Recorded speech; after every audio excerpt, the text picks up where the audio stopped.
Hello student, good morning. जय श्री राम। आज की तारीख है 29 दिसंबर 2023। आज के करंट अफेयर क्वेश्चन और लल्लन टॉप प्रश्नों में आप सभी का स्वागत है। आप सभी से रिक्वेस्ट है कि प्लीज़ वीडियो को पूरा देखना, लास्ट में एक लाइक, एक शेयर, एक कमेंट जरूर किया करें। अगर आप सभी को इसका पीडीएफ चाहिए तो आप मुझे कमेंट कर सकते हैं, मैं आपको इसका पीडीएफ दे दूंगा। ठीक है, तो चलिए शुरू करते हैं आज के अपने पहले करंट अफेयर क्वेश्चन, जो कि कुमार गौरव सर के करंट अफेयर क्वेश्चन से लिए गए हैं। तो पहला प्रश्न हमारा, हाल ही में भारत ने पहली बार किस देश से खरीदे कच्चे तेल के लिए रुपए में भुगतान किया है? यानी कि हमने यूएई से तेल खरीदा है और उसको जो है डॉलर में ना देकर हमने अब पहली बार जो है रुपए में भुगतान उसको किया है। तो हमारा पहले सही जवाब हो जाएगा यूएई, यानी यूनाइटेड अरब अमीरात। तो हमने यूनाइटेड अरब अमीरात से जो है कच्चा तेल लिया है और इसके बाद हमने उसको रुपए में भुगतान किया है। और तेल किस कंपनी ने भारत की खरीदी है? तो इंडियन ऑयल कॉरपोरेशन ने तेल खरीदा है। और कितना तेल खरीदा है? तो 10 लाख बैरल तेल खरीदा है यूएई से। और यूएई की कंपनी कौन सी है? तो एडनॉक कंपनी है। इससे हमने जो है 10 लाख बैरल कच्चा तेल खरीदा है और भुगतान में हमने उसको क्या दिया है? रुपया दिया है। तो आप याद रखेंगे, पहली बार भारत ने कच्चे तेल पर जो है रुपए में भुगतान किया है। और किस देश के साथ? तो यूएई के साथ। तो हमारा सही जवाब हो जाएगा ऑप्शन सी। अब देखते हैं कि यूएई की राजधानी का नाम है अबू धाबी और यहीं पर जो अभी हाल ही में COP 28 का आयोजन किया गया है। इसके बाद यूएई की मुद्रा का क्या नाम है? दिरहम है। अगर हमने यूएई से कोई चीज़ खरीदा है तो हमने उसको रुपया दिया है। नेक्स्ट टाइम अगर यूएई भारत से कोई चीज़ खरीदेगा तो भारत को क्या देगा? दिरहम देगा। ठीक है। नेक्स्ट है जो जहाँ पर कच्चे तेल का उत्पादन किया जाता है बड़ी मात्रा में, उन सभी देशों ने एक संगठन बनाया है जिसका नाम है ओपेक। ओपेक का जो है स्थापना कब किया गया था? तो 1960 ईस्वी में ओपेक की स्थापना की गई थी। इसका फुल फॉर्म होता है organisation of petroleum export country. और इसका मुख्यालय कहाँ है? तो ओपेक का मुख्यालय है वियना, जो कि ऑस्ट्रिया की राजधानी है। और अभी जो है ओपेक से खुद को बाहर कर लिया है किसने? अंगोला ने इस देश से खुद को, इस संगठन से खुद को बाहर कर लिया है, यह कहकर कि हमें जो है ज़्यादा पैसों की ज़रूरत है और हम इस हिसाब से जो है ज़्यादा तेल निकालेंगे ज़मीन के अंदर से। और ओपेक में जो है एक संगठन का मतलब इसमें एक बातचीत करके इस तरह का मैनेज किया गया है कि ज़्यादा तेल ज़मीन से नहीं निकाला जाएगा, जितना निकाला जाए जिससे सबकी पूर्ति हो जाए। लेकिन अंगोला कहता है कि नहीं, हमें पैसों की ज़्यादा ज़रूरत है, इसलिए हम ज़्यादा तेल निकालेंगे। तो इसलिए जो है वो खुद को ओपेक से बाहर कर लिया है। नेक्स्ट है आपका, अब कुछ महत्वपूर्ण देशों के मुद्राओं के बारे में देख लेते हैं। तो सबसे पहले देखते हैं कि यूएई की मुद्रा का नाम है दिरहम, बांग्लादेश की मुद्रा है टका, म्यांमार की मुद्रा का नाम है क्यात, इजराइल की मुद्रा का नाम है न्यू सैकल, सऊदी अरब की मुद्रा का नाम है रियाद, मलेशिया की मुद्रा का नाम है रिंगिट और दक्षिण कोरिया की मुद्रा है वान। जापान की मुद्रा एन, रूस की मुद्रा है रूसी रूबेल और साउथ अफ्रीका की मुद्रा है रैंड। ये आप याद रखेंगे, कुछ महत्वपूर्ण मुद्रा हैं जो विभिन्न देशों से संबंधित हैं। नेक्स्ट प्रश्न है, हाल ही में जॉम्बी डियर डिजीज कहाँ दर्ज की गई है? यानी जॉम्बी डियर डिजीज पहला केस किस देश में मिला है, इसके बारे में हम देख लेते हैं। तो हमारा सही जवाब हो जाएगा यूएसए। तो जॉम्बी डियर डिजीज जो है, डियर मीन्स होता है हिरन, तो यह जो है रोग किससे संबंधित है? हिरन से। जॉम्बी डियर डिजीज जो है यह कहाँ पर देखा गया है? हिरन और रेंडियर में होने वाला यह रोग है। और पहला केस इसका किस नेशनल पार्क में देखा गया है? तो येलो स्टोन नेशनल पार्क में देखा गया है। और यह येलो स्टोन नेशनल पार्क कहाँ पर है? तो यह है यूएसए में। और विश्व का सबसे पुराना नेशनल पार्क कौन सा है? तो यह है येलो स्टोन। और यह जॉम्बी डियर डिजीज हो जाने के बाद इसमें जो है जानवर की मृत्यु निश्चित है, क्योंकि इसमें न किसी अभी तक टीके की खोज की गई है और न कि इसके लिए कोई इलाज किया जा सकता है। और यह जो है बीमारी किस प्रकार की है? तो यह एक संक्रामक बीमारी है और बहुत ही घातक बीमारी है। तो पहला केस कहाँ पर देखा गया है? यूएसए के येलोस्टोन नेशनल पार्क में। और यह रोग का नाम है, इस बीमारी का नाम है जॉम्बी डियर डिजीज। ठीक है। अब हम नेक्स्ट देखते हैं यूएसए की राजधानी का नाम है वॉशिंगटन डीसी और यह किस नदी के किनारे स्थित है? तो पोटोमैक नदी के किनारे स्थित है। और यही वॉशिंगटन में जो है दो संगठन के मुख्यालय हैं, एक तो विश्व बैंक और दूसरा है आपका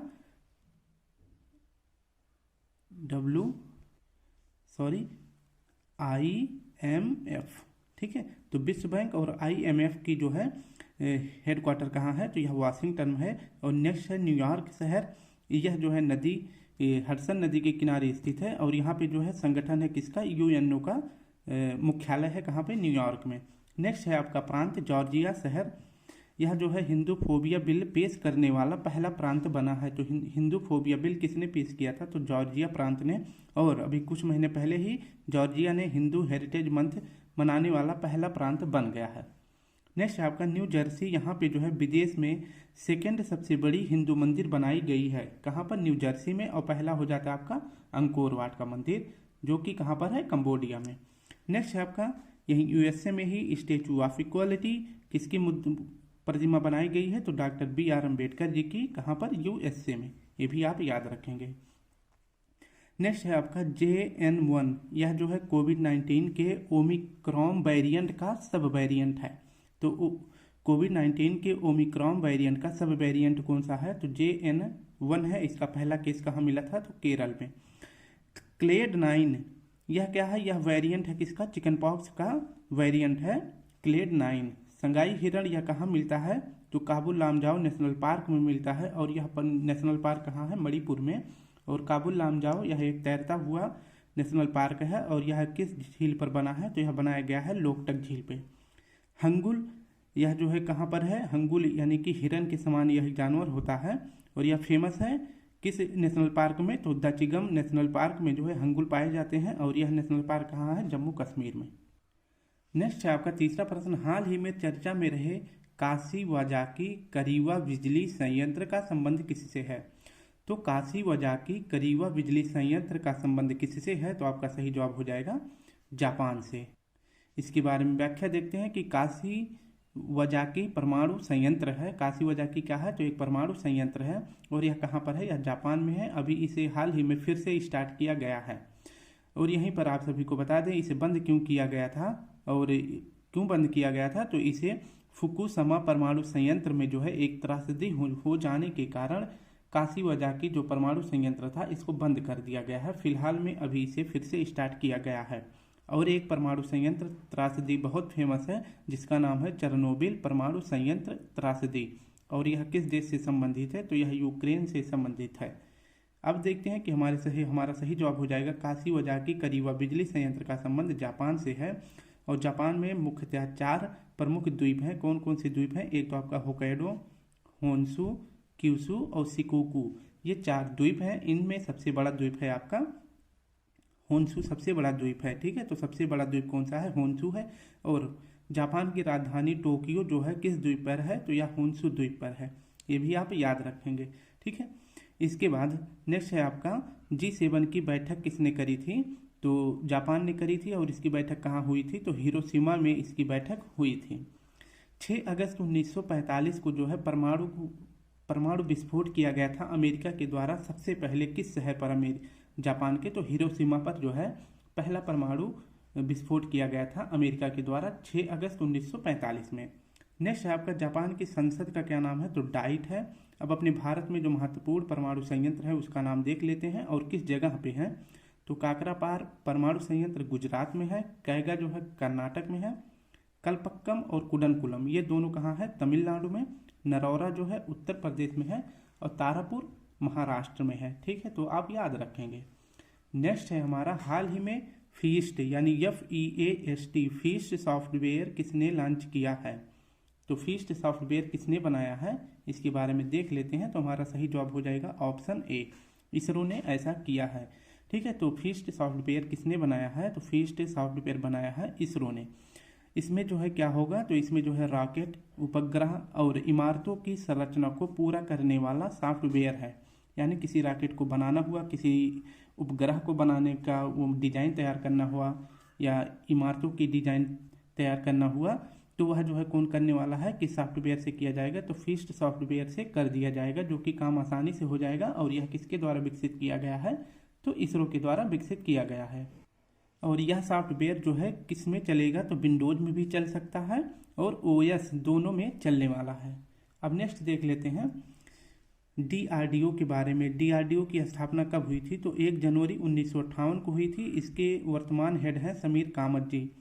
नेक्स्ट है आपका आरबीआई के बारे में देखते हैं। तो आरबीआई की स्थापना कब हुई थी, तो 1 अप्रैल 1935 को आरबीआई की स्थापना हुई थी। इसके बाद जो है इसके हेड कौन है, तो शक्तिकांत कांत है। और इसका राष्ट्रीयकरण कब किया गया था, तो आरबीआई का राष्ट्रीयकरण हुआ था 1 जनवरी 1949 को।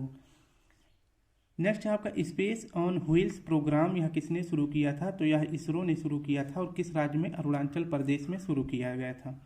शेर जिसने चांदनी पी ली, यह किसकी आत्मकथा है, तो यह सोमनाथ जी की जीवनी है।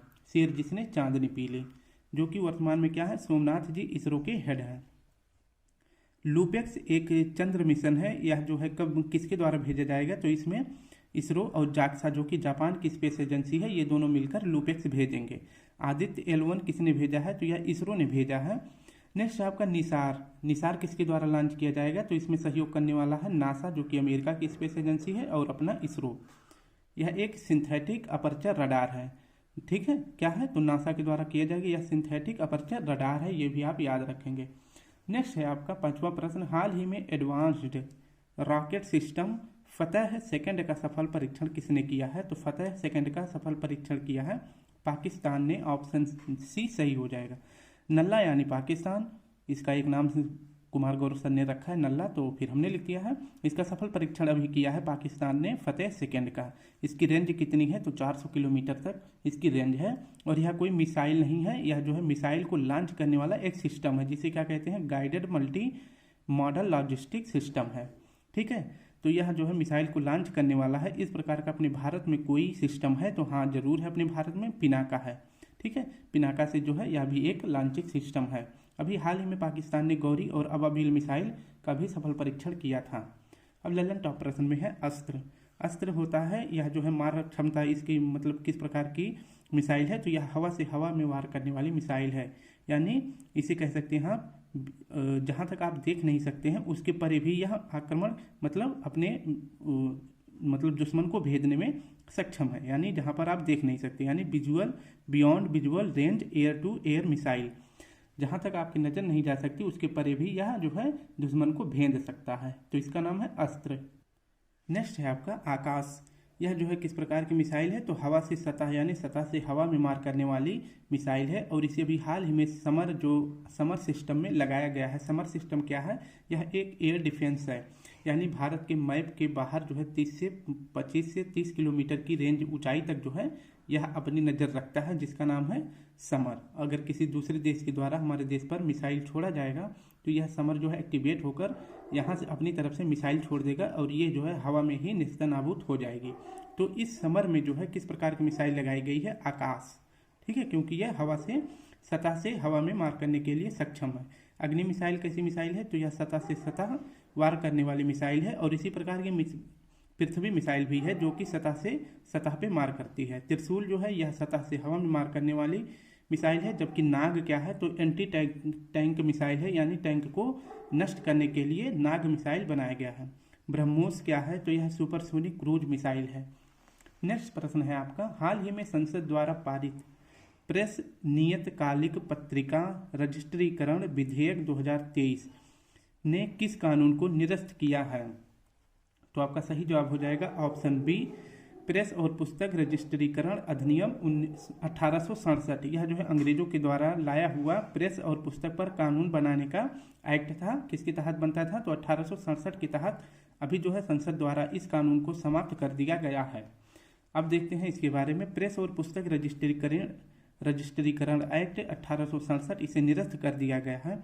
2023 में एक बिल आया था, जो कि लोकसभा और राज्यसभा में पास हो गया है। बस प्रेसिडेंट का सिग्नेचर चाहिए, फिर इसके बाद जो है यह बिल क्या बन जाएगा, एक्ट बन जाएगा। तो प्रेस और पुस्तक रजिस्ट्रीकरण अधिनियम 1867 समाप्त हो जाएगा। यानी कि जो भी पुस्तक आप निकालना चाहते हैं, या फिर आप कोई अपनी समाचार जो है कंपनी खोलना चाहते हैं, तो अब जो है इस अधिनियम के तहत आप नहीं खोल सकते हैं। उसके लिए नया कानून बनाया गया है। बस प्रेसिडेंट साइन कर दे तो ये कानून निरस्त होकर नया कानून आ जाएगा। नेक्स्ट देखते हैं नए संसद भवन में जो है पहला एक्ट यानी पहला अधिनियम पास होने वाला कौन सा है, तो उस बिल का क्या नाम है। अगर पहले बिल आता है, जब वह बिल जो है संसद के द्वारा और पार्लियामेंट के द्वारा मतलब संसद के द्वारा पास कर दिया जाता है, अगर उस पर प्रेसिडेंट साइन कर देते हैं तो वह बिल क्या बन जाता है, एक्ट बन जाता है। तो पहला एक्ट ऐसा कौन सा है जो नए संसद भवन में पास किया है, तो वह एक्ट आपका हो जाता है नारी शक्ति वंदन अधिनियम। ठीक है, और यह किस प्रकार का एक्ट था, किस नंबर का, तो 106वें नंबर का यह एक्ट बन गया है। अगर बिल पूछा जाए, सभी बिल जो है पास नहीं होते हैं, जो पास हो जाते हैं वो एक्ट बन जाते हैं। ठीक है, तो नारी शक्ति वंदन अधिनियम बिल किस क्रम का था, तो 128वें नंबर का यह बिल था। और इसे किसी ने पेश किया था, तो अर्जुन मेघवाल जी जो कि कानून मंत्री हैं, इन्होंने यह बिल पेश किया था संसद में, और संसद लोकसभा राज्यसभा से पास हो गया। फिर इसके बाद प्रेसिडेंट ने इस पर साइन कर दिया है, तो यह बिल क्या बन गया, एक्ट बन गया। और किस नंबर का एक्ट बना है, तो 106 नंबर का एक्ट बन गया है। ठीक है, और इसमें क्या मिलने वाला है, तो 33% महिलाओं को जो है लोकसभा और विधानसभा में आरक्षण दिया जाएगा। नेक्स्ट प्रश्न देखते हैं, 7वां प्रश्न है, हाल ही में प्रधानमंत्री मोदी जी की अध्यक्षता में तीसरा मुख्य सचिवों का राष्ट्रीय सम्मेलन कहाँ प्रारंभ हुआ है। तो तीसरा मुख्य सचिवों का राष्ट्रीय सम्मेलन कहाँ प्रारंभ हुआ है, आपका सही जवाब हो जाएगा ऑप्शन ए, नई दिल्ली में। व्याख्या देखते हैं, मुख्य सचिव का राष्ट्रीय सम्मेलन कहाँ हुआ है और किस क्रम का की बार था, तो यह तीसरे क्रम का था। और पहला कहाँ हुआ था, तो पहला हुआ था धर्मशाला हिमाचल प्रदेश में, और दूसरा और तीसरा ये दोनों कहाँ पर हुए थे, तो एनडी यानी न्यू दिल्ली में हुआ है। इसके खुद हेड कौन बने हैं, तो इस मुख्य सचिव राष्ट्रीय सम्मेलन के हेड बनाए गए हैं पीएम नरेंद्र मोदी जी, इसके खुद हेड बने हैं। और इसकी थीम क्या है, ईज ऑफ लिविंग, इसकी थीम है। ठीक है, ईज ऑफ लिविंग यानी जीने को आसान बनाना। नेक्स्ट देख लेते हैं कि राज्य में जो है सबसे हाईएस्ट पोस्ट किसकी होती है, तो यह मुख्य सचिव की होती है। उसी प्रकार केंद्र में जो है सबसे हाईएस्ट पोस्ट किसकी है, तो यह कैबिनेट सचिव की होती है। ठीक है, P20 सम्मेलन कहाँ पर किया गया था, यह जो है सम्मेलन कहाँ पर किया गया था, तो यह यशोभूमि पर किया गया था। और यशोभूमि जगह कहाँ पे है, तो यह न्यू दिल्ली में है। और G20 सम्मेलन यह कहाँ किया गया था, तो यह किया गया था भारत मंडपम न्यू दिल्ली में। ठीक है, भारत मंडपम न्यू दिल्ली में जो है सम्मेलन किया गया था। नेक्स्ट है आपका COP 28 का आयोजन कहाँ किया गया था, तो UAE में किया गया था, इसको भी आप याद रखेंगे। नेक्स्ट है आपका सिविल सेवा का जनक जो है कौन माना जाता है, तो यह लॉर्ड कॉर्नवालिस माने जाते हैं। और सिविल सेवा की मतलब गठन करने के लिए एक कमीशन बनाया गया था जिसका नाम था ली कमीशन, और इसके तहत जो है PSC पब्लिक सर्विस कमीशन की स्थापना की गई थी। ठीक है, लेकिन वर्तमान में जो है इसका नाम बदल के क्या रख दिया गया है, UPSC इसका नाम रख दिया गया है। और अगर एक्ट पूछे तो एक्ट है 315 नंबर का। ठीक है, हमारा 8वां प्रश्न है, रिलायंस जियो ने भारत GPT प्रोग्राम के लिए किसके साथ सहयोग किया है, यानी कि अब भारत जो है खुद का अपना GPT प्रोग्राम सिस्टम लॉन्च करने वाला है। और इसमें सहयोग कौन कर रहा है, तो इसमें सहयोग कर रहा है IIT बॉम्बे। इसके बारे में व्याख्या देखते हैं, चैट GPT के बदले जो है इसके काउंटर में भारत ने कौन सा अपना GPT लॉन्च किया है, तो भारत GPT लॉन्च किया गया है किसके द्वारा, तो रिलायंस जियो के द्वारा लॉन्च किया गया है। और इसमें हेल्प कौन कर रहा है, तो IIT बॉम्बे इसमें हेल्प कर रहा है। ठीक है, अगर पूछे चैट GPT यह किसका है, तो यह OpenAI कंपनी का चैट बोर्ड है। और इसे किसने बनाया था, तो चैट GPT को बनाए थे सैम ऑल्टमैन ने। इसके बाद इसके जो है काउंटर में सबसे पहले किसने अपना GPT लॉन्च किया था, तो गूगल ने लॉन्च किया था जिसका नाम था बार्ड। ठीक है, नेक्स्ट है आपका विश्व का पहला रोबोट CEO कौन बना है, तो यह बना है मीका। ठीक है, तो विश्व का पहला रोबोट CEO किसे बनाया गया है, तो मीका को बनाया गया है, यह भी एक रोबोट है। नेक्स्ट है आपका AI सुरक्षा पर घोषणा पत्र, यानी आर्टिफिशियल इंटेलिजेंस पर जो है सुरक्षा हो किस प्रकार से हो, इसके लिए एक घोषणा पत्र साइन किया गया था UK में। और UK के किस जगह पे, ब्लेचले पे। ब्लेचले एक स्थान है, यहाँ पर जो है AI सेफ्टी समिट का आयोजन किया गया था। इसी के नाम पर जो है ब्लेचले घोषणा पत्र जारी कर दिया गया। ठीक है, यानी AI से कोई नुकसान ना हो जनता को या लोगों को, इसलिए कुछ बातों का इसमें ध्यान रखने के लिए भी बताया गया है। नेक्स्ट है आपका, हाल ही में HDFC के अध्यक्ष पद पर किसकी नियुक्ति की गई है, तो HDFC के हेड कौन बने हैं, यानी ये पहले CA हैं और इनका कार्यकाल जो है 3 साल के लिए भी बढ़ा दिया गया है। तो अतनु चक्रवर्ती HDFC के अध्यक्ष बने हैं। नेक्स्ट देखते हैं कि HDFC के हेड जो है अतनु चक्रवर्ती थे, ठीक है। और जो है यह आगे भी 3 साल के लिए होने वाले हैं। HDFC की स्थापना पूछे कब की गई थी, तो 1994 में की गई थी। और भारत का सबसे बड़ा प्राइवेट बैंक कौन सा है, HDFC है। सर्वश्रेष्ठ ऋण देने वाला बैंक कौन सा है, तो यह भी HDFC है। और इलेक्ट्रॉनिक बैंक गारंटी जारी करने वाला पहला बैंक कौन सा है, तो यह भी HDFC है। नेक्स्ट देखते हैं कुछ महत्वपूर्ण व्यक्ति जो जिनकी मतलब किस कंपनी के या किस संगठन के हेड बने हैं उसके बारे में देख लेते हैं। तो हमारा हो जाता है पहले HDFC के हेड कौन बने हैं, अतनु चक्रवर्ती। अनीश शाह ये किसके हेड हैं, तो ये फिक्की के हेड बने हैं। रजनीश कुमार यह किसके हेड हैं, तो मास्टर कार्ड के हेड हैं। और दिनेश खारा यह SBI के हेड हैं। नेक्स्ट है आपका श्री रघु निवास जी, यह जो है BRO यानी बॉर्डर रोड ऑर्गेनाइजेशन के हेड कौन बने हैं, तो रघु श्रीनिवास जी बने हैं। जबकि हीरालाल सामरिया ये किसके हेड बने हैं, तो CIS, इसका मतलब हो जाता है चीफ इंफॉर्मेशन कमीशन के हेड कौन बनाए गए हैं, तो हीरालाल सामरिया जी बनाए गए हैं। आज का आखिरी प्रश्न है, हाल ही में भारतीय राष्ट्रीय कांग्रेस ने अपना स्थापना दिवस कहाँ मनाया है, तो भारतीय राष्ट्रीय कांग्रेस ने अपना स्थापना दिवस कहाँ मनाया है, तो आपका सही जवाब हो जाएगा नागपुर में। किस क्रम का मनाया है, तो 139वें नंबर का बनाया है। इसके बारे में पूरी व्याख्या देख लेते हैं। तो भारतीय राष्ट्रीय कांग्रेस यानी INS, Indian national Congress. Next है आपका इसकी स्थापना तो पहली बार कब की गई थी, तो इसकी स्थापना की गई थी 28 दिसंबर 1885 में। और किसने की, और उस समय जो है इसका नाम था कांग्रेस, ठीक है। नेक्स्ट है कि इसकी स्थापना किसने करी थी, तो कांग्रेस की स्थापना की थे A.O. ह्यूम। और उस समय जो है भारत के वायसराय कौन थे, तो डफरिन थे। कांग्रेस का नाम जो है बदलकर भारतीय राष्ट्रीय कांग्रेस किसने रखा था, यानी किसके सुझाव पर जो है कांग्रेस का नाम भारतीय राष्ट्रीय कांग्रेस रखा गया था, तो इसका नाम रखा गया था दादा भाई नौरोजी के सुझाव पर। अभी जो है हाल ही में 139वीं क्रम की स्थापना दिवस कांग्रेस का कहाँ पर बैठक किया गया था, तो यह किया गया है नागपुर, ये आप याद रखेंगे। और इसके हेड कौन है, तो वर्तमान में आपको पता है कांग्रेस के हेड बनाए गए हैं मल्लिका अर्जुन। नेक्स्ट है आपका इस बार जो है 139वें क्रम की बैठक में जो है थीम क्या रखा गया है कांग्रेस का, तो है तैयार हम, यह इसकी थीम है। यानी कि 2024 में आप सभी को पता है लोकसभा का चुनाव होना है, तो उसके लिए इन्होंने अपना थीम रखा है तैयार हम। तो स्टूडेंट इस प्रकार से आपका पूरा 10 क्वेश्चन और उसके साथ लल्लन टॉप प्रश्न भी लगा दिए गए हैं। अगर आप सभी को प्रयास अच्छा लगे, 1.5 घंटे की क्लास को 20 मिनट में सॉल्व कर लेते हैं पूरी एक्सप्लेनेशन के साथ। कल फिर मिलते हैं, आज के लिए आप सभी को प्यारा सा जय हिंद जय भारत। वैसे लाइट थी नहीं तो इसलिए मोबाइल के फ्लैश से ही वीडियो बनाए हैं, अगर कोई दिक्कत हो तो बता देना। कल फिर मिलते हैं, तब तक के लिए आप सभी को प्यारा सा जय हिंद जय भारत।